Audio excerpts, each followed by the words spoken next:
नमस्कार विद्यार्थी व पालक मित्रांनो, मी ऋषिकेश कुलकर्णी आपल्या सर्वांचं व्हायब्रंट ऍडमिशन गायडन्स या आपल्या युट्यूब चॅनलमध्ये स्वागत करतो. मित्रांनो, सर्व विद्यार्थी आणि पालक वाट पाहत आहेत म्हणजे काउन्सिलिंगला केव्हा सुरुवात होणार आहे. काही विद्यार्थ्यांचे अनेक डाऊट आहेत की सध्याचा जो रिझल्ट आलेला आहे त्याबद्दल पुढे काय होणार आहे. सर्व विद्यार्थ्यांची नीटची एक्झाम होऊ शकते का, जे सध्याचा टाइम टेबल आलेले आहे, काही विद्यार्थ्यांची डबल टेस्ट होणार आहे, या सर्व गोष्टीचं डिस्कशन, त्याच पद्धतीनं काउन्सिलिंगला एक्झॅक्टली केव्हा सुरुवात होईल आणि विद्यार्थी आणि पालकांनी एक्झॅक्टली आता काय केलं पाहिजे, या गोष्टीचं डिस्कशन या व्हिडिओच्या माध्यमातून करणार आहे. त्याच पद्धतीने विद्यार्थ्यांना सांगतो की सर्वांनी व्हायब्रंट ऍडमिशन गायडन्स आपल्या युट्यूब चॅनलला सबस्क्राईब करून ठेवा, जेणेकरून इथून पुढचे सर्व काउन्सिलिंगचे अपडेट्स, नीट एक्झाम रिलेटेडचे अपडेट्स मी तुमच्या समोर घेऊन येणार आहे.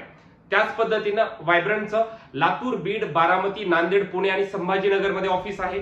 काउन्सिलिंगच्या शेवटच्या बॅचचे आपले ऍडमिशन सुरू आहेत. तुम्हाला आलेला स्कोर आणि तुमचे काही डाऊट्स असतील तर जाऊन भेटा, विचारा आणि इथून पुढच्या उज्ज्वल भविष्यासाठी, चांगलं कॉलेज मिळण्यासाठी लवकरात लवकर आजच रजिस्टर करा मित्रांनो. तर महत्वाचं काय आहे की काउन्सिलिंगला सुरुवात केव्हा होईल.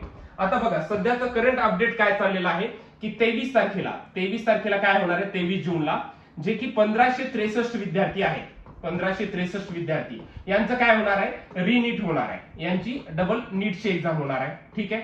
यानंतर यांचा 30 जून पर्यंत या विद्यार्थ्यांचा काय येणार आहे, रिझल्ट येणार आहे. ठीक आहे. आता या रिझल्ट पर्यंत कुठलीही प्रोसेसला सुरुवात होणार नाही.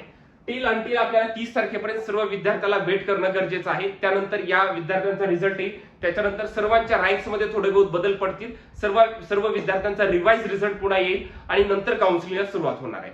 सध्या जे अपडेट दिलेले आहेत किंवा सुप्रीम कोर्टाने जे सांगितलेलं आहे की काउन्सिलिंग अजिबात थांबली नाही पाहिजे. मग काउन्सिलिंगला केव्हा सुरुवात होणार आहे, तर काउन्सिलिंगला बघा 6 जुलैला काउन्सिलिंगला सुरुवात होणार आहे. मग 6 जुलै रोजी आपल्याला एक्झॅक्टली शेड्यूल येईल, टाइम टेबल येईल, मग आपली प्रोसेस सुरू होईल.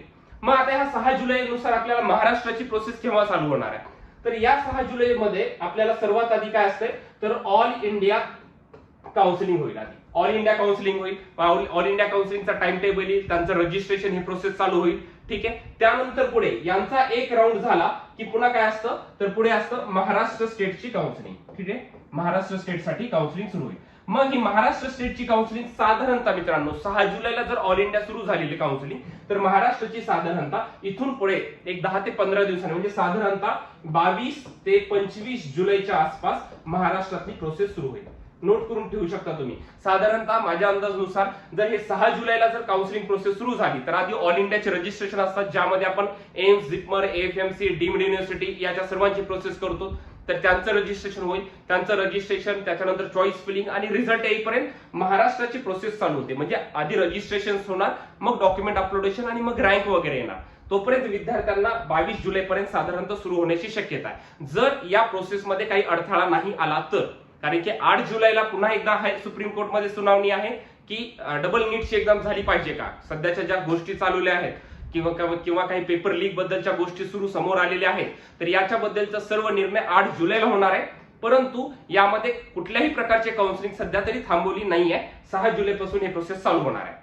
दुसरं महत्वाचं काय आहे तर करंट सिनेरिओ मध्ये काय आहे तर केरळाचे डबल फॉर्म सुरू झालेले आहेत. ज्या विद्यार्थ्यांना चांगला स्कोर आहे अशा विद्यार्थ्यांना कमी बजेटमध्ये, कमी फीस मध्ये कुठल्या राज्यामध्ये ऍडमिशन एमबीबीएस साठी होत असेल ते म्हणजे केरळ राज्य आहे. केरळ राज्याचे रजिस्ट्रेशन सुरू आहेत.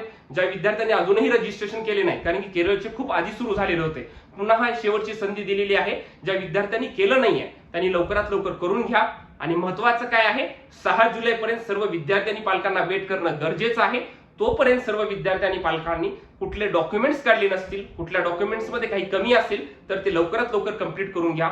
मी एक व्हिडिओ अपलोड केलेला आहे की ऍडमिशन प्रोसेस मध्ये महत्वाचे डॉक्युमेंट्स काय लागतात, ते एकदा तुम्ही व्हिडिओ पहा. आणि अशा सर्व महत्वाच्या व्हिडिओज पाहण्यासाठी आजच व्हायब्रंट ऍडमिशन गायडन्स आपल्या युट्यूब चॅनलला सबस्क्राईब करा मित्रांनो. Thank you so much.